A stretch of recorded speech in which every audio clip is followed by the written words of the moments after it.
So finally ആപ്പിളിൻ്റെ latest software അപ്ഡേറ്റുകളെല്ലാം release ചെയ്തേക്കുവാണ്. ഇന്നലെ നമ്മുടെ ചാനലിൽ iOS 17 ഇൻഡെപ്ത് വീഡിയോ നമ്മൾ ചെയ്തിട്ടുണ്ട്.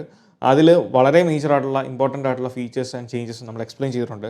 അതോടൊപ്പം എങ്ങനെ നിങ്ങൾ ബെയ്റ്റ ആണ് റൺ ചെയ്യുന്നതെങ്കിൽ എങ്ങനെ ബെയ്റ്റയിൽ നിന്ന് മാറി നോർമൽ വേർഷനിലേക്ക് അപ്ഡേറ്റ് ചെയ്യണം എന്നുള്ള ഡീറ്റെയിൽസും നമ്മൾ ആ ഒരു വീഡിയോയിൽ ഇൻക്ലൂഡ് ചെയ്തിട്ടുണ്ട്. അപ്പോൾ ഇന്നത്തെ ഈ ഒരു വീഡിയോയിൽ watchOS 10 പുതിയ ഫീച്ചേഴ്സ് ആൻഡ് ചേഞ്ചസിനെ പറ്റിയാണ് നമ്മൾ ഡീറ്റെയിൽ ആയിട്ട് സംസാരിക്കുന്നത്. So this is me Milan and welcome back. ആദ്യം തന്നെ watchOS 10 സപ്പോർട്ടഡ് ആയിട്ടുള്ള ഡിവൈസുകളുടെ കാര്യത്തിലേക്ക് വരുമ്പോൾ watchOS 10 സപ്പോർട്ട് ചെയ്യുന്നത് വാച്ച് സീരീസ് 4 മുതലുള്ള എല്ലാ ഡിവൈസുകളിലും അല്ലെങ്കിൽ എല്ലാ സീരീസ് വാച്ചുകളിലും നമുക്ക് watchOS 10 സപ്പോർട്ടഡ് ആണ്. ഇതിൽ ആദ്യത്തെ ഫീച്ചർ എന്ന് പറയുന്നത് ഇനി മുതൽ നമുക്ക് വാച്ച് ഫേസുകൾ ഇതുവരെ നമുക്കറിയാമായിരുന്നു ജസ്റ്റ് ലെഫ്റ്റ് സൈഡിലേക്ക് സ്വൈപ്പ് ചെയ്തിരുന്നെങ്കിൽ നമുക്ക് വാച്ച് ഫേസുകൾ സ്വിച്ച് ചെയ്യാമായിരുന്നു. എന്നാൽ ഇനി മുതൽ നമ്മൾ ജസ്റ്റ് പ്രസ് ആൻഡ് ഹോൾഡ് ചെയ്താൽ മാത്രമേ ഉള്ളൂ നമുക്ക് ഈ ഒരു വാച്ച് ഫേസുകൾ സ്വിച്ച് ചെയ്യാൻ സാധിക്കത്തുള്ളൂ. രണ്ടാമത് വാച്ച് ഫേസുകളുടെ കാര്യത്തിലേക്ക് വരുമ്പോൾ പുതിയ കുറേ വാച്ച് ഫേസുകൾ നമ്മൾ watchOS 10 ആപ്പിൾ കൊണ്ടുവന്നിട്ടുണ്ട്. ഇതിൽ നിങ്ങൾ ഈ കാണുന്ന മോഡുലാർ അൾട്ര എന്ന് പറയുന്ന വാച്ച് ഫേസ് ഇത് ആപ്പിൾ വാച്ച് അൾട്ര സീരീസിൽ മാത്രമുള്ളതാണ്.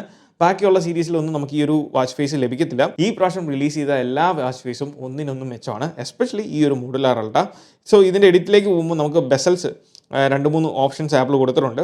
എനിക്കിഷ്ടപ്പെട്ടത് ഈ ഒരു എലിവേഷൻ്റെ എഫക്ട്സ് ഉള്ള ഈ ഒരു ബെസലാണ്. സ്റ്റൈലിൻ്റെ കാര്യത്തിലേക്ക് വരുമ്പോൾ നമുക്ക് ഈ ഒരു ടെക്സ്റ്റ് നമുക്ക് പല രീതിയിൽ സ്റ്റൈൽ ചെയ്യാൻ സാധിക്കുന്നതാണ്. പിന്നെ നൈറ്റ് മോഡ് ഈ പ്രാവശ്യം നമുക്ക് നേരത്തെ ക്രൗൺ നമ്മൾ ജസ്റ്റ് തിരിക്കുകയാണെന്നുണ്ടെങ്കിൽ നമുക്ക് നൈറ്റ് മോഡ് ഓട്ടോമാറ്റിക്കലി വരുമായിരുന്നു. പക്ഷേ ഇപ്പം നമുക്ക് ഓൺ ഓഫ് പിന്നെ ഉള്ളത് ഓട്ടോ ആണ്. പിന്നെ ഉള്ള കളേഴ്സ് ഓപ്ഷനാണ്. പല കളർ ഓപ്ഷൻ നമുക്ക് എല്ലാ യൂഷ്വലി വരുന്ന എല്ലാ വാച്ച് ഫേസുകളിലും ഇതുപോലത്തെ കളേഴ്സ് ഓപ്ഷൻ വരുന്നതാണ്. പിന്നെ ഉള്ള കോംപ്ലിക്കേഷൻസ് ഇത്തരം കാര്യങ്ങളാണ് നമ്മുടെ വാച്ച് ഫേസ് മോഡുലാറിലുള്ളത്. രണ്ടാമത് കൊണ്ടുവന്ന ഒരു വാച്ച് ഫേസ് ആണ് പാലറ്റ് എന്ന് പറയുന്ന ഈ ഒരു വാച്ച് ഫേസ്. സോ ഇതും കിഡിലൻ വാച്ച് ഫേസ് തന്നെയാണ്. കാരണം ഇതിൽ ഹവർ മിനിറ്റ് സൂചികൾ നിങ്ങൾക്ക് കാണാം ആ ഒരു സ്റ്റാറ്റിക് ആയിട്ടുള്ള രീതിയിൽ അല്ലെങ്കിൽ ബോൾഡ് ആയിട്ടുള്ള രീതിയിൽ തന്നെയാണുള്ളത്. എന്നാൽ ഇതിൻ്റെ സെക്കൻഡ് സൂചി ഈ പോകുന്നത് നല്ല രസമാണ് നമുക്ക് കാണാൻ. കാരണം ഒരു പ്രത്യേകത ഇതുവരെ നമ്മൾ കണ്ടിട്ടില്ലാത്ത അല്ലെങ്കിൽ ആപ്പിൾ വാച്ച് ഫേസുകളിലൊന്നും കണ്ടിട്ടില്ലാത്ത എന്തോ ഒരു പ്രത്യേകത തീർച്ചയായിട്ടും ഈ ഒരു കളർ കോമ്പിനേഷനിലാണെങ്കിലും എൻറ്റയർ UI നമുക്ക് ആ ഒരു ഫീൽ ചെയ്യാൻ സാധിക്കുന്നതാണ്.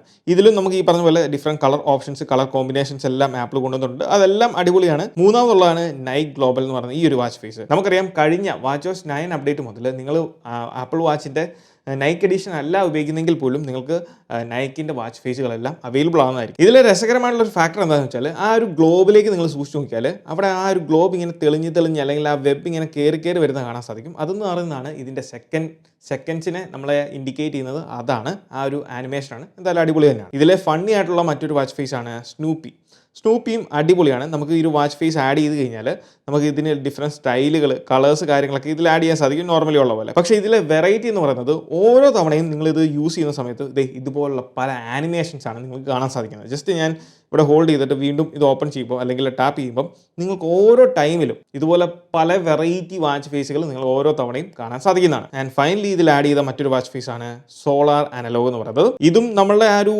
പാലറ്റ് വാച്ച് ഫേസുമായിട്ട് ഏകദേശം സിമിലാരിറ്റി ഉള്ളതാണ്. പക്ഷേ ഇതിനെ യുണീക്ക് ആക്കുന്നത് ഈ ഒരു സ്റ്റൈലാണ്. നമുക്കിവിടെ ഡിഫറെൻറ്റ് 3 തരത്തിലുള്ള സ്റ്റൈലുകൾ ഇതിൽ ഓപ്ഷൻസ് നമുക്ക് അവൈലബിൾ ആണ്. ജസ്റ്റ് ആ ഒരു ഹവേഴ്സ് നമുക്ക് മാറുന്ന കാണാൻ സാധിക്കും. അങ്ങനെ 3 ഡിഫറെൻറ്റ് സ്റ്റൈലുകൾ ഇതിൽ കൊടുത്തിട്ടുണ്ട്. ഇഷ്ടമുള്ളത് നിങ്ങൾക്ക് സെലക്ട് ചെയ്യാൻ സാധിക്കുന്നതാണ്. മൂന്നാമത്തെ ഫീച്ചർ എന്ന് പറയുന്നത് ഇതിൻ്റെ ഫങ്ഷണാലിറ്റീസിൽ കൊണ്ടുവരുന്ന ചേഞ്ചസ് ആണ്. ഇതുവരെ നമുക്ക് താഴെ നിന്ന് മേളത്തേക്ക് സ്വൈപ്പ് ചെയ്യുമ്പം നമുക്ക് വന്നിരുന്നത് കൺട്രോൾ സെൻറ്ററാണ്. ഇപ്പം നമുക്കുള്ളത് സ്മാർട്ട് സ്റ്റാക്ക് എന്ന് പറയുന്ന ഫീച്ചറാണ്. സ്മാർട്ട് സ്റ്റാക്കിൽ നിങ്ങൾക്ക് കാണാം നമ്മളുടെ ആ ഒരു ടൈം ഡേറ്റ് കാര്യങ്ങളൊക്കെ കൊടുത്തിട്ടുണ്ട്. അതേപോലെ തന്നെ നമ്മൾ സ്റ്റാക്ക് നമ്മുടെ വിജിറ്റ്സ് ഐഫോണിൽ എങ്ങനെയാണോ വർക്ക് ചെയ്യുന്നത് അതുപോലെ തന്നെ ഉള്ള സംഭവമാണ്. വിജിറ്റാണ്. അതോടൊപ്പം തന്നെ വിജിറ്റുകൾ സ്റ്റാക്ക് രീതിയിൽ താഴത്തേക്ക് നമ്മൾ സ്ക്രോൾ ചെയ്ത് പോകുമ്പോൾ നമുക്ക് ഇവിടെ കാണാൻ സാധിക്കുന്നതാണ്. സോ നിങ്ങൾക്ക് ഇഷ്ടമുള്ള രീതിയിൽ ജസ്റ്റ് പ്രസ് ആൻഡ് ഹോൾഡ് ചെയ്ത് കഴിഞ്ഞാൽ നിങ്ങൾക്ക് ഇഷ്ടമുള്ള രീതിയിൽ ഈ പറഞ്ഞ സ്റ്റാക്കുകൾ അല്ലെങ്കിൽ വിജിറ്റുകൾ നിങ്ങൾക്ക് അറേഞ്ച് ചെയ്യാൻ സാധിക്കും. അതോടൊപ്പം നിങ്ങൾക്ക് ഈ ഓപ്ഷനിൽ നിങ്ങൾക്ക് ക്വിക്ക് ആയിട്ടുള്ള എന്തെങ്കിലും ഫങ്ഷണാലിറ്റീസ് ആണ് ഇതിൽ പ്ലേസ് ചെയ്യേണ്ടതെന്നുള്ളത് ജസ്റ്റ് പ്ലസ് ഐക്കണിൽ ടാപ്പ് ചെയ്ത് കഴിഞ്ഞാൽ നമുക്ക് പല ഓപ്ഷൻസ് ആക്ടിവിറ്റീസ് ആണെങ്കിൽ അത് കോമ്പസ് അങ്ങനെ റിലേറ്റഡ് ആയിട്ടുള്ള സകല ആപ്ലിക്കേഷൻസ് റിലേറ്റഡ് ആയിട്ടുള്ള വിജിറ്റുകൾ നമുക്ക് ഡയറക്റ്റ്ലി ഇവിടത്തേക്ക് ആഡ് ചെയ്യാൻ സാധിക്കുന്നതാണ്. വൺസ് ആഡ് ചെയ്ത് കഴിഞ്ഞാൽ നമുക്ക് ഇവിടെ നിന്ന് ആക്സസ് ചെയ്യാവുന്നതാണ്. ഡയറക്റ്റ്ലി ആ ഒരു ആപ്പിലേക്കോ അല്ലെങ്കിൽ അതിൻ്റെ വിജിറ്റോ നമുക്ക് ഇവിടെ ലഭിക്കുന്നതായിരിക്കും. സോ ഇപ്പം നിങ്ങൾ ചിന്തിക്കുന്നുണ്ടായിരിക്കും എവിടെയായിരിക്കും ഇതിൻ്റെ കൺട്രോൾ സെൻറ്റർ എങ്ങനെ ആക്സസ് ചെയ്യാം എന്നുള്ളത്. അതിനുവേണ്ടി നമ്മളുടെ എല്ലാ വാച്ചിലും ഉള്ള ആ ഒരു പവർ ബട്ടണിൽ ജസ്റ്റ് ഒന്ന് പ്രസ് ചെയ്ത് കഴിഞ്ഞാൽ നമ്മുടെ കൺട്രോൾ സെൻറ്ററിലേക്ക് പോകുന്നതായിരിക്കും. പക്ഷേ ഇതിൽ മൈനർ ആയിട്ടുള്ളൊരു ചേഞ്ച് നമ്മൾ പെട്ടെന്ന് വിസിബിൾ ആകുന്ന ഒരു ചേഞ്ചാണ് ഈ കൊണ്ടുവന്നിരിക്കുന്ന ആ ഒരു ബാക്ക്ഗ്രൗണ്ട് ബ്ലർ എന്ന് പറയുന്നത്. നിങ്ങൾക്കറിയാം ഇതുവരെ നമുക്കൊരു വെറും ബ്ലാക്ക് ആയിട്ടുള്ള ഡാർക്ക് കളർ ബാക്ക്ഗ്രൗണ്ട് ആയിരുന്നു ഉണ്ടായിരുന്നത്. പക്ഷേ ഇപ്പം അങ്ങനെയല്ല. നമ്മൾ ഇട്ടേക്കുന്ന വാച്ച് ഫേസ് ആണോ അത് ബേസ് ചെയ്തിട്ടായിരിക്കും അതിൻ്റെ ബ്ലർനെസ് അല്ലെങ്കിൽ ആ ഒരു ബാക്ക്ഗ്രൗണ്ട് സെറ്റ് ആകുന്നത്. പക്ഷേ ഇതിലുണ്ടായിരുന്ന ഒരു രസകരമായിട്ടുള്ള ഫാക്ടർ എന്താണെന്ന് വെച്ചാൽ ഇതുവരെ നമുക്ക് ഈ ഒരു ഫോൺ പിങ് ചെയ്യാനുള്ള ഓപ്ഷൻ ഉപയോഗിച്ചുകൊണ്ട് നമുക്ക് ഇതുപോലെ ഫോൺ ഇങ്ങനെ പിങ് ചെയ്യായിരുന്നു. ഇനി മുതൽ iOS 17 നിങ്ങൾക്ക് ഫോൺ ഉപയോഗിച്ച് വാച്ച് പിങ് ചെയ്യാൻ സാധിക്കും. നിങ്ങളിപ്പം നിങ്ങളുടെ iOS 17 ഡിവൈസ് ആണ് നിങ്ങൾ ഫോണിൽ റൺ ചെയ്യുന്നതെങ്കിൽ ജസ്റ്റ് നമ്മളെ കൺട്രോൾ സെൻറ്റർ ആക്സസ് ചെയ്യുക. അതിൽ നമ്മളുടെ ഈ ഒരു വാച്ചിൻ്റെ ഒരു പിങ്ക് ഓപ്ഷൻ അവിടെ കാണാൻ സാധിക്കും. അത് ഉപയോഗിച്ചുകൊണ്ട് നമുക്കിങ്ങനെ പിങ്ക് ചെയ്യാൻ സാധിക്കുന്നതാണ്. ഈ ഒരു സെറ്റിങ്സ് നമുക്ക് സെറ്റിങ്സിൽ പോവാം, നിങ്ങളുടെ കൺട്രോൾ സെൻറ്ററിൽ ഓപ്ഷനിൽ പോവുക, പിങ് മൈ വാച്ച് എന്ന് പറഞ്ഞ ഫീച്ചർ ആഡ് ചെയ്ത് കഴിഞ്ഞാൽ ഇത് ഇവിടെ നമ്മുടെ കൺട്രോൾ സെൻറ്ററിൽ ലഭിക്കുന്നതായിരിക്കും. ഇനി നിങ്ങൾക്ക് ആപ്പ് സ്വിച്ചറിലേക്ക് പോകണമെന്നുണ്ടെങ്കിൽ നമ്മുടെ ക്രൗൺ, ഈ ഒരു സൈഡിലുള്ള ക്രൗണിൽ ജസ്റ്റ് ഡബിൾ ടാപ്പ് ചെയ്താൽ നമുക്ക് ഈ ഒരു ആപ്പ് സ്വിച്ചറിലേക്ക് സിമ്പിളായിട്ട് പോകാൻ സാധിക്കുന്നതാണ്. പിന്നീട് ഐഫോൺ 15 ഇവൻറ്റിൽ നമ്മൾ കണ്ടിരുന്നു Apple Watch Series 9 Ultra second ജനറേഷനും ആപ്പിൾ ഇൻട്രൊഡ്യൂസ് ചെയ്തായിരുന്നു. അതിൽ ആപ്പിൾ കൊണ്ടുവന്ന ഒരു ഫീച്ചറായിരുന്നു നമ്മുടെ ഡബിൾ ടാപ്പ്. അതായത് നമ്മുടെ ആപ്പിൾ വാച്ച് നമ്മുടെ റിസ്റ്റിൽ കെട്ടിക്കഴിഞ്ഞിട്ട് ഈ ഒരു പിഞ്ച് ഇങ്ങനെ കാണിക്കുകയാണെന്നുണ്ടെങ്കിൽ നമുക്ക് കോൾ അറ്റൻഡ് ചെയ്യാൻ അല്ലെങ്കിൽ പല ആപ്ലിക്കേഷനിലും അതിൻ്റേതായിട്ടുള്ള ഫീച്ചേഴ്സ് ആക്സസ് ചെയ്യാൻ സാധിക്കുന്ന ഒരു ഫംഗ്ഷനാലിറ്റി അല്ലെങ്കിൽ ആ ഒരു ഓപ്ഷൻ ആപ്പിൾ കാണിച്ചിട്ടുണ്ടായിരുന്നു. എന്നാൽ ഈ ഒരു ഫീച്ചർ ഇതിനു വേണ്ടി ഡെഡിക്കേറ്റഡ് ആയിട്ട് നമുക്ക് അങ്ങനെ ഒരു ഓപ്ഷൻ ഇല്ലായിരുന്നു. പക്ഷേ നമ്മളുടെ സെറ്റിങ്സിൽ, അതായത് നമ്മുടെ ഹോം സ്ക്രീനിൽ പോകുകയാണെന്നുണ്ടെങ്കിൽ നമ്മുടെ സെറ്റിങ്സിൽ ആക്സസിബിലിറ്റിയുടെ ഓപ്ഷനിൽ നമുക്ക് അങ്ങനെ ഒരു ഫീച്ചർ ഉണ്ടായിരുന്നു. ആക്സസിബിലിറ്റിയിൽ അസിസ്റ്റീവ് ടച്ചിൻ്റെ ഓപ്ഷനിലേക്ക് നിങ്ങൾക്ക് പോയാൽ ഈ ഒരു ഫംഗ്ഷനാലിറ്റി അവിടെ കാണാൻ സാധിക്കുന്നതാണ്. എന്നാൽ കോൾ വരുമ്പം നമുക്ക് ആ ഒരു ഹാൻഡ് ജസ്റ്റർ ഉപയോഗിച്ച് കോൾ അറ്റൻഡ് ചെയ്യാൻ സാധിക്കത്തില്ല. എന്നാൽ നിങ്ങൾ ഇവിടെ കോളിൻ്റെ UI ശ്രദ്ധിച്ചാണ് നമുക്ക് ടോട്ടലി എൻറ്റയർലി ഡിഫറെൻ്റ് ആയിട്ടുള്ള ഒരു കോൾ UI ആണ് നമുക്കിപ്പം ഇവിടെ ലഭിച്ചേക്കുന്നത്. അപ്പം അത് പ്രീവിയസ്ലി ഉണ്ടായതിനേക്കാളും കുറച്ചും കൂടെ ബെറ്റർ ആയിട്ട് എനിക്ക് തോന്നുന്നുണ്ട്. പിന്നീട് വന്നൊരു അഡ്വാൻറ്റേജ് ആണ് നമുക്ക് ഫേസ് ടൈമിലൂടെ ഒക്കെ വരുന്ന വീഡിയോസ് നമുക്ക് ആപ്പിൾ വാച്ചിൽ തന്നെ നമുക്ക് പ്ലേ ചെയ്യാൻ സാധിക്കും എന്നുള്ളത്.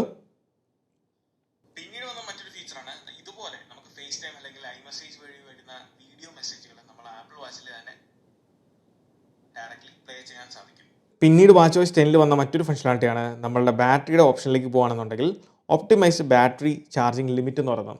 ഒപ്റ്റിമൈസ്ഡ് ചാർജ് ലിമിറ്റ്, ഈ ഒരു ഫീച്ചർ തന്നെ വർഷങ്ങൾക്ക് മുന്നേ നമ്മളുടെ ഐഫോണിൽ വന്നിട്ടുണ്ട്. അതേ സെയിം ഫീച്ചർ തന്നെ, അതായത് മെഷീൻ ലേണിങ്ങിൻ്റെ സഹായത്തോടെ നമ്മളുടെ ഡെയിലി യൂസേജ് അതുപോലുള്ള കാര്യങ്ങൾ നമ്മുടെ വാച്ച് പഠിക്കുകയും അതിനെ ബേസ് ചെയ്തിട്ടുള്ള കാൽക്കുലേഷൻസിൽ ഏതൊക്കെ ടൈം പീരീഡിൽ എത്ര ചാർജ് വരെ 80% വെച്ച് ചാർജ് ചെയ്യണം, അതോടൊപ്പം തന്നെ നൈറ്റിലാണെന്നുണ്ടെങ്കിൽ അപ് ടു 90% അല്ലെങ്കിൽ ഫുൾ ചാർജ് ചെയ്യണം എന്നുള്ള കാര്യങ്ങൾ ഓട്ടോമാറ്റിക്കലി ഡിറ്റർമിൻ ചെയ്യുന്ന ആ ഒരു ഫീച്ചറാണ് അല്ലെങ്കിൽ ഫംഗ്ഷനാലിറ്റിയാണ് ഒപ്റ്റിമൈസ് ബാറ്ററി ചാർജിങ് അല്ലെങ്കിൽ ഒപ്റ്റിമൈസ് ചാർജ് ലിമിറ്റ് എന്ന് പറയുന്നത്. പിന്നീട് വന്ന ഒരു മാറ്റം എന്ന് പറയുന്നത് നമ്മുടെ സിറിയിലാണ്. ജസ്റ്റ് ക്രൗണിൽ പ്രസ് ആൻഡ് ഹോൾഡ് ചെയ്താൽ സിറീനെ ഇൻവോക്ക് ചെയ്യാം. അതോടൊപ്പം തന്നെ നമുക്ക് സെറ്റിങ്സിൽ, അതായത് സിറിയുടെ സെറ്റിങ്സിലേക്ക് പോകാൻ സാധിക്കും. സെറ്റിങ്സിൽ പോവാം, അതിൽ നമ്മുടെ സിറിയുടെ ഓപ്ഷനിലേക്ക് പോയി കഴിഞ്ഞാൽ ഐഫോണിലുള്ള പോലെ തന്നെ നിങ്ങൾക്ക് ഹേയ് അതല്ലാന്നുണ്ടെങ്കിൽ വെറും സിറി എന്നുള്ള പേരിൽ നമുക്ക് ഇതിനെ ഇൻവോക്ക് ചെയ്യാൻ സാധിക്കുന്നതാണ്. പിന്നീട് UIയിൽ വന്ന മറ്റൊരു ചേഞ്ച് എന്ന് പറയുന്നത് നമ്മുടെ ഹോമാണ്. ഹോമിൽ നിങ്ങൾക്ക് പോയാൽ മനസ്സിലാവും ഇതുവരെ ഉണ്ടായിരുന്ന ആ ഒരു രീതിയിലല്ല നമ്മുടെ ഹോം ഉള്ളത്. അതായത് നമുക്ക് സൈഡിലേക്ക് റൈറ്റോ ലെഫ്റ്റ് സൈഡിലേക്ക് നമുക്ക് ഈ ഒരു ആപ്സിനെ അങ്ങോട്ട് മാറ്റാൻ സാധിക്കത്തില്ല. കാരണം അതിൻ്റെ ആ ഗ്രിഡ് വ്യൂ പാറ്റേൺ മാറ്റിയേക്കുവാണ് കംപ്ലീറ്റ്ലി. ഇതാകുമ്പോൾ നമുക്ക് ആപ്സ് കുറച്ചും കൂടെ വലുപ്പത്തിൽ കാണാൻ സാധിക്കും. അതോടൊപ്പം നമുക്ക് താഴത്തേക്ക് ജസ്റ്റ് ഹൊറിസോണ്ടലി സ്ക്രോൾ ചെയ്താൽ ആപ്സിനെ നമുക്ക് ആക്സസ് ചെയ്യാൻ സാധിക്കുന്നതാണ്. അതോടൊപ്പം നിങ്ങൾക്ക് പഴയ പോലെ ഇനിയിപ്പോൾ നിങ്ങൾക്ക് ഈ ഒരു വ്യൂ ഇഷ്ടമില്ല എന്നുണ്ടെങ്കിൽ ജസ്റ്റ് ഏറ്റവും താഴത്തേക്ക് പോയാൽ ലിസ്റ്റ് വ്യൂ ഓപ്ഷൻ ഉണ്ട്. നമുക്ക് ലിസ്റ്റ് വ്യൂവിൽ നമുക്കിത് കാണാൻ സാധിക്കുന്നതാണ്. പിന്നീട് ഇതിൽ വന്ന മാറ്റം എന്ന് പറയുന്നത് കുറേ അധികം ആപ്സിൻ്റെ UIയിലാണ് ചേഞ്ച് വന്നിരിക്കുന്നത്. ആദ്യം തന്നെ നമ്മളെ മ്യൂസിക് ആപ്പിൽ വളരെ വലിയ വ്യത്യാസങ്ങളാണ് ആപ്പിൾ ഇപ്പോൾ കൊണ്ടുവന്നിരിക്കുന്നത്. നിങ്ങൾക്ക് ഇവിടെ കാണാൻ സാധിക്കും ആ ഒരു UI എൻറ്റയർ സ്ക്രീനിൽ നമ്മുടെ ആ ഒരു ആൽബം ആർട്ടിൻ്റെ ആ ഒരു രീതിയിൽ അല്ലെങ്കിൽ അതുമായിട്ട് സിമിലർ ആയിട്ടുള്ള ഡിസൈനാണ് നമുക്ക് എൻറ്റയർലി ആ സ്ക്രീൻ ഫുള്ളായിട്ട് ഫില്ലായിരിക്കുന്നത്. നേരത്തെ അങ്ങനെ അല്ലായിരുന്നു, ആൽബം ആർട്ട് നടക്കും, ബാക്കിൽ വേറെ ബാക്ക്ഗ്രൗണ്ട് കളറായിരുന്നു ഉണ്ടായിരുന്നത്. പക്ഷെ ഇപ്പം കംപ്ലീറ്റ്ലി അത് മാറി നമുക്ക് വളരെ രസകരമായുള്ള രീതിയിൽ ഇപ്പം UI വന്നിട്ടുണ്ട്. അതോടൊപ്പം ജസ്റ്റ് മേളിൽ 3 ടാപ്പ് ചെയ്താൽ നമുക്ക് ഇവിടുന്ന് നമ്മുടെ എയർപോഡ്സ് അല്ലെങ്കിൽ ആപ്പിൾ TV അല്ലെങ്കിൽ ഹോം പോഡൊക്കെ നമുക്ക് ഇവിടുന്ന് കൺട്രോൾ ചെയ്യാൻ സാധിക്കും. അതോടൊപ്പം സോങ്ങിനെ നമുക്ക് പ്ലേലിസ്റ്റിലേക്ക് ആഡ് ചെയ്യണം, അതുപോലുള്ള എല്ലാ ഫംഗ്ഷനാലിറ്റി ലൈബ്രറിയിലേക്ക് ആഡ് ചെയ്യണം, അതിൻ്റെ എല്ലാ കാര്യങ്ങളും നമുക്ക് ഇവിടുന്ന് ആക്സസ് ചെയ്യാൻ സാധിക്കുന്നതാണ്. രണ്ടാമത് വലിയ ചേഞ്ച് വന്ന മറ്റൊരു ആപ്ലിക്കേഷനാണ് സ്ലീപ്പ് ആപ്പ്. സ്ലീപ്പിൽ നല്ല അടിപൊളി ഡേറ്റാസ് നമുക്ക് കൃത്യമായിട്ട് കാണാൻ സാധിക്കും. കാരണം ആപ്പിൾ വാച്ച് ഉപയോഗിക്കുന്ന മിക്കവരും തന്നെ ഉപയോഗിക്കുന്ന ഒരു കാര്യം അല്ലെങ്കിൽ അതിൻ്റെ മെയിൻ യൂസേജാണ് സ്ലീപ്പിനെ നമുക്ക് ട്രാക്ക് ചെയ്യാൻ പറ്റുന്നത്. കാരണം നമുക്ക് ഓരോ ടൈം പീരീഡിൽ നമ്മൾ ഏത് സിറ്റുവേഷനിൽ അല്ലെങ്കിൽ ഏത് സ്ലീപ്പിലായിരുന്നു ഉണ്ടായിരുന്നതെന്നുള്ള കൃത്യം കാര്യങ്ങൾ നമുക്ക് അറിയാൻ സാധിക്കും. ഇവിടെ നമുക്ക് ഓരോ ഡേറ്റാസ് എസ്പെഷ്യലി നമുക്ക് ആ എൻറ്റയർ സ്ക്രീൻ ഫില്ലായി നിൽക്കുന്ന രീതിയിലാണ് ഇതിലും നമുക്ക് ഡേറ്റ വരുന്നത്. അതോടൊപ്പം കുറച്ചും കൂടി ഇൻട്രാക്റ്റീവായിട്ട് എനിക്ക് തോന്നുന്നുണ്ട്. സോ അങ്ങനെയുള്ള എല്ലാ കാര്യങ്ങളും അതോടൊപ്പം നമ്മുടെ സ്ലീപ്പിൻ്റെ സെറ്റിങ്സ് അതെല്ലാം നമുക്ക് ഇവിടുന്ന് തന്നെ ഡയറക്റ്റ്ലി ആക്സസ് ചെയ്യാൻ സാധിക്കുന്നതാണ്. പിന്നെയുള്ള ആപ്പാണ് നമ്മുടെ വേൾഡ് ക്ലോക്ക്. ജസ്റ്റ് നിങ്ങൾ ആ വേൾഡ് ക്ലോക്കിലേക്ക് പോയി കഴിഞ്ഞാൽ എൻറ്റയർ UI ഇപ്പോൾ ചേഞ്ച് ആയിട്ടുണ്ട്. നമുക്ക് ഇതുപോലെ അല്ലായിരുന്നു നമ്മുടെ വേൾഡ് ക്ലോക്ക് ഉണ്ടായിരുന്നത്. ഇപ്പം നമുക്ക് എൻറ്റയർ UI ചേഞ്ച് ചെയ്തിട്ടുണ്ട്. ഇവിടുന്ന് നമുക്ക് വേൾഡ് ക്ലോക്കിൻ്റെ ആ ഒരു ഡ്യൂറേഷൻസ്, ടൈം സോൺസ് കാര്യങ്ങളൊക്കെ കാണാൻ സാധിക്കുന്നതാണ്. അതുപോലെ തന്നെ ടൈമർ ആപ്പ് മൾട്ടിപ്പിൾ ടൈമേഴ്സ് നമ്മുടെ ഐഫോണിൽ iOS 17 ഉള്ള പോലെ തന്നെ നമുക്ക് ഒന്നിൽ കൂടുതൽ ടൈമേഴ്സ് നമുക്ക് ഇവിടെ ആഡ് ചെയ്യാൻ സാധിക്കും. അത് അടിപൊളി കാര്യം തന്നെയാണ്. ആക്ടിവിറ്റീസിൻ്റെ കാര്യത്തിലും നമുക്ക് ഈ ഒരു സ്ലീപ്പിലും അല്ലെങ്കിൽ മറ്റ് ആപ്ലിക്കേഷനിൽ കിട്ടിയ അതേ റീഫ്രഷ്മെൻറ്റ് അല്ലെങ്കിൽ റീഡിസൈൻ നമുക്ക് ഇവിടെ വന്നിട്ടുണ്ട്. നമ്മൾ സ്ക്രോൾ ചെയ്യുമ്പോൾ നമുക്ക് ഓരോ ഇൻഫർമേഷൻസും ഇവിടെ കാണാൻ സാധിക്കും. ഇതിൽ എടുത്തു പറയേണ്ടത് ആ ഒരു ബാക്ക്ഗ്രൗണ്ടിൽ നിന്നുള്ള കളേഴ്സിൻ്റെ ആ ഒരു ഡിഫറൻസ് ആണ്. നമുക്ക് ഇൻട്രാക്റ്റീവ് ഉള്ള UI ആണ്. നമുക്ക് കൂടുതൽ യൂസ് ചെയ്യാനോ അല്ലെങ്കിൽ ഇതിൻ്റെ ഡേറ്റാസൊക്കെ കുറച്ചും കൂടെ ഒരു നമുക്ക് പ്ലീസിങ് ആയിട്ട് തോന്നും. തീർച്ചയായിട്ടും എൻറ്റയർലി നമ്മുടെ ഈ ഒരു watchOS 10 കാര്യങ്ങൾ അല്ലെങ്കിൽ UI ചേഞ്ചസ് എന്ന് പറയുന്നത് തീർച്ചയായിട്ടും അടിപൊളി തന്നെയാണ്. സോ ഓരോ കാര്യങ്ങളും നമുക്ക് ഇവിടുന്ന് കാണാൻ സാധിക്കും. അതിൻ്റെ സ്റ്റാറ്റ് ജസ്റ്റ് അതിൽ ടാപ്പ് ചെയ്താൽ ഏതൊക്കെ ഈ ഒരു വീക്കിലെ സ്റ്റാറ്റ്, ഡേ സ്റ്റാറ്റ്സ്, അങ്ങനെ കാര്യങ്ങളെല്ലാം നമുക്ക് ഇവിടുന്ന് കാണാൻ സാധിക്കുന്ന അല്ലെങ്കിൽ ഇൻഫർമേഷൻസ് ഇവിടുന്ന് ലഭിക്കുന്നതാണ്. ഇനിയിപ്പോൾ നിങ്ങളുടെ ഫ്രണ്ട്സോ അല്ലെങ്കിൽ ഫാമിലി മെമ്പേഴ്സുമായിട്ട് നിങ്ങൾ ഷെയർ ചെയ്യുന്നുണ്ടെങ്കിൽ അതിൻ്റെ ഡേറ്റാസും നമുക്ക് ഇവിടെ കാണാൻ സാധിക്കും. പിന്നീട് വളരെ എസെൻഷ്യൽ ആയിട്ടുള്ള ഇമ്പ്രൂവ്മെൻറ്റ്സ് കൊണ്ടുവന്നത് നമ്മളുടെ UI ചേഞ്ച് ആപ്പിൾ മാപ്സിലാണ്. കാരണം ഇതിൽ കുറച്ചും കൂടെ ബെറ്റർ ആയിട്ടുള്ള രീതിയിൽ നമ്മുടെ സെർച്ച് കാര്യങ്ങളൊക്കെ നമുക്ക് ആക്സസ് ചെയ്യാം. എൻ്റെ UIയിൽ കുറച്ചും കൂടെ സ്മൂത്ത് ആയിട്ടുണ്ട്. ആ ഒരു കാര്യം നമുക്ക് യൂസ് ചെയ്യുമ്പോൾ മനസ്സിലാകുന്നതാണ്. എന്നാൽ ഇതിനേക്കാൾ കൂടുതൽ ഒരു ചേഞ്ച് വന്നിരിക്കുന്നത് നമ്മളുടെ കോമ്പസ് ആപ്പിലാണ്. കോമ്പസ് ആപ്പ് നിങ്ങൾ ആക്സസ് ചെയ്യുകയാണെന്നുണ്ടെങ്കിൽ ഇതിൽ നമുക്ക് ആ ഒരു കോമ്പസിൻ്റെ പല വ്യൂ ഇവിടെ കാണാൻ സാധിക്കും. എസ്പെഷ്യലി നിങ്ങൾ ഹൈക്കിങ് ഇതുപോലുള്ള കാര്യങ്ങൾ പോകുമ്പോഴാണ് നമുക്ക് ഈ ഒരു കോമ്പസ് ആപ്പ് വളരെയധികം ഉപകാരപ്പെടുന്നത്. കഴിഞ്ഞ വർഷമേ watchOS 9 ആപ്പിൽ ഇൻട്രൊഡ്യൂസ് ചെയ്തതാണ്. എന്നാൽ ഇതിൽ നമുക്ക് വെറും ഒരു കോമ്പസ് ആപ്പല്ല, നമുക്ക് 3D രീതിയിൽ അതിനെ എലിവേറ്റ് ചെയ്യാൻ സാധിക്കും. നിങ്ങൾ ആ ഒരു ഓപ്ഷനിലേക്ക് ടാപ്പ് ചെയ്ത് കഴിഞ്ഞപ്പോൾ നിങ്ങൾക്ക് മനസ്സിലായി കാണും നമ്മളുടെ ആ ഒരു 3D സ്ട്രക്ചർ നമുക്ക് ആ ഒരു ട്രെയിൽ അല്ലെങ്കിൽ നിങ്ങളൊരു ഹൈക്കൊക്കെ ചെയ്യുന്ന സമയത്ത് നിങ്ങൾ എവിടെ കൂടെയാണ് പോയെന്നുള്ള ഒരു 3D വ്യൂ നമുക്കവിടെ ആ ഒരു മാപ്പ് ഡേറ്റ ലഭിക്കുന്നതായിരിക്കും. അതോടൊപ്പം തന്നെ നമുക്ക് ടോപ്പോഗ്രാഫിക്കൽ മാപ്പ് ഡേറ്റ, നമ്മൾ പോകുന്ന സ്ഥലത്തിൻ്റെ അല്ലെങ്കിൽ നിങ്ങൾ ഹൈക്ക് ചെയ്യാൻ പോകുന്ന സ്ഥലത്തിൻ്റെ ടോപ്പോഗ്രാഫിക്കൽ ഡേറ്റാസ് നമുക്ക് ലഭിക്കുന്നതായിരിക്കും. പക്ഷെ അത് ഒന്നും എനിക്ക് തോന്നുന്നു ഇന്ത്യയിൽ അവൈലബിൾ അല്ല. ഈ ഒരു ടോപ്പോഗ്രാഫിക്കൽ മാപ്പിൻ്റെ ഒരു ഗുണം എന്താണെന്ന് വെച്ചാൽ അതിൽ മൗണ്ടൻസ്, വാലി, ലേക്സ്, റിവർ ഇങ്ങനെയുള്ള സകല ഇൻഫർമേഷൻസും നമുക്ക് ആ ഒരു ടോപ്പോഗ്രാഫിക്കൽ മാപ്പ് ഉപയോഗിച്ച് കണ്ടുപിടിക്കാനും നമുക്ക് യൂസ് ചെയ്യാനും സാധിക്കുന്നതാണ്. പിന്നീട് ഒരു ചേഞ്ച് വന്ന ആപ്പാണ് നമ്മളുടെ ഹാർട്ട് റേറ്റ് റീഡ് ചെയ്യുന്ന ഈ ഒരു ആപ്പ്. ഇതിൽ നിങ്ങൾക്ക് കാണാം ഇതുവരെ ഉണ്ടായിരുന്ന ആ രീതിയിലല്ല, ആ ഒരു ഹാർട്ടിൻ്റെ ആ ഒരു ബീറ്റ് കാര്യങ്ങൾ അല്ലെങ്കിൽ അതിൻ്റെ ആനിമേഷൻ എന്ന് പറയുന്നത് ഒരു 3D പ്രൊജക്റ്റഡ് ആയിട്ടുള്ള രീതിയിലാണ് അതിൻ്റെ UI വന്നിരിക്കുന്നത്. സോ വളരെ ഇൻട്രസ്റ്റിംഗ് ആണ്. ആൻഡ് ഫൈനലി ബിഗ്ഗസ്റ്റ് ചേഞ്ചസ് കൊണ്ടുവന്ന മറ്റൊരു ആപ്ലിക്കേഷനാണ് നമ്മളുടെ വർക്കൗട്ട് ആപ്ലിക്കേഷൻ. വർക്കൗട്ടിൽ നമുക്ക് കുറേ അധികം അഡീഷണൽ ഫംഗ്ഷനാലിറ്റി നമ്മുടെ സൈക്ലിങ്ങിൻ്റെ കാര്യത്തിൽ കൊണ്ടുവന്നിട്ടുണ്ട്. സോ നിങ്ങൾ ഈ ഒരു ഔട്ട്ഡോർ സൈക്ലിങ്ങിൻ്റെ ഓപ്ഷനിലേക്ക് പോകുകയാണെന്നുണ്ടെങ്കിൽ, നിങ്ങൾ സൈക്ലിസ്റ്റോ കാര്യങ്ങളൊക്കെ ആണെന്നുണ്ടെങ്കിൽ നിങ്ങൾക്ക് വളരെ വളരെ ഉപകാരം ചെയ്യുന്ന ഒരു ഫീച്ചറാണ് ഇതിൽ ആഡ് ചെയ്തേക്കുന്നത്. അതാണ് നമുക്ക് ഇനി മുതൽ ബ്ലൂടൂത്ത് ഡിവൈസുകൾ, അതായത് സൈക്ലിങ്ങിനൊക്കെ ഉപയോഗിക്കുന്ന പല ബ്ലൂടൂത്ത് ഡിവൈസുകളുണ്ട്, അതൊക്കെ നിങ്ങൾക്ക് ഇതിൽ കണക്ട് ചെയ്യാം. അത് ഉപയോഗിച്ചുകൊണ്ട് അതിൻ്റെ ഡേറ്റാസ് നമുക്ക് ഇതിലേക്ക് ഷെയർ ചെയ്യാൻ സാധിക്കുന്നതാണ്. അതോടൊപ്പം നിങ്ങളുടെ ഐഫോണിൽ ലൈവ് ആക്ടിവിറ്റീസിൻ്റെ ഓപ്ഷനിൽ നിങ്ങൾക്ക് ഇതുപോലുള്ള ഡേറ്റാസ് ലൈവായിട്ട് ട്രാക്ക് ചെയ്യാൻ സാധിക്കുന്നതാണ്. ഇനി ജസ്റ്റ് നിങ്ങൾ ഡൈനാമിക് ഐലൻഡ് ഉള്ള ഡിവൈസ് ആണെങ്കിൽ അതിലേക്ക് ജസ്റ്റ് ഡൈനാമിക് ഐലൻഡ് ഓപ്ഷനിലേക്ക് നമുക്ക് പോകാം. അതിൽ ടാപ്പ് ചെയ്ത് കഴിഞ്ഞാൽ ലൈവായിട്ട് നമ്മുടെ ഐഫോണിൽ ഈ പറഞ്ഞ ഡേറ്റ, സൈക്ലിംഗ് ഡേറ്റാസ് എല്ലാം തന്നെ നമുക്ക് ഷെയർ ചെയ്യുന്നതായിരിക്കും. ആൻഡ് ഫൈനലി UIയിൽ ചേഞ്ച് വന്ന മറ്റൊരു ആപ്ലിക്കേഷനാണ് ഡെസിബിൾ ആപ്പ്. അതും നമുക്ക് വളരെ ഇൻട്രസ്റ്റിംഗ് ആയിട്ടുള്ള രീതിയിലാണ് ആ ഒരു UI ചേഞ്ച് ഒക്കെ വന്നിരിക്കുന്നത്. ലൈവായിട്ട് നമുക്ക് ആ ഒരു ഇൻഫർമേഷൻസ് ഏതാണ് അതിൻ്റെ ലിമിറ്റ് കാര്യങ്ങളൊക്കെ അറിയാൻ സാധിക്കുന്നതാണ്. And finally name drop. നിങ്ങൾക്കറിയാം iOS 17 വന്ന ഒരു കിടിലൻ ഫീച്ചറാണ്. 2 ഐഫോണുകൾ തമ്മിൽ ചേർത്ത് വെച്ച് കഴിഞ്ഞാൽ നമ്മളുടെ കോൺടാക്ട് ഇൻഫർമേഷൻസ് ഷെയർ ചെയ്യാൻ സാധിക്കും.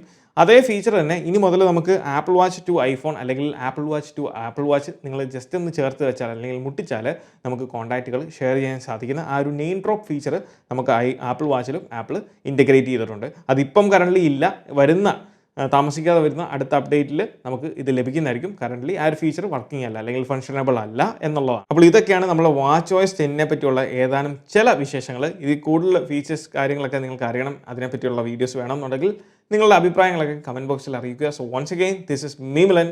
Catch you guys in the next video. Till then, peace.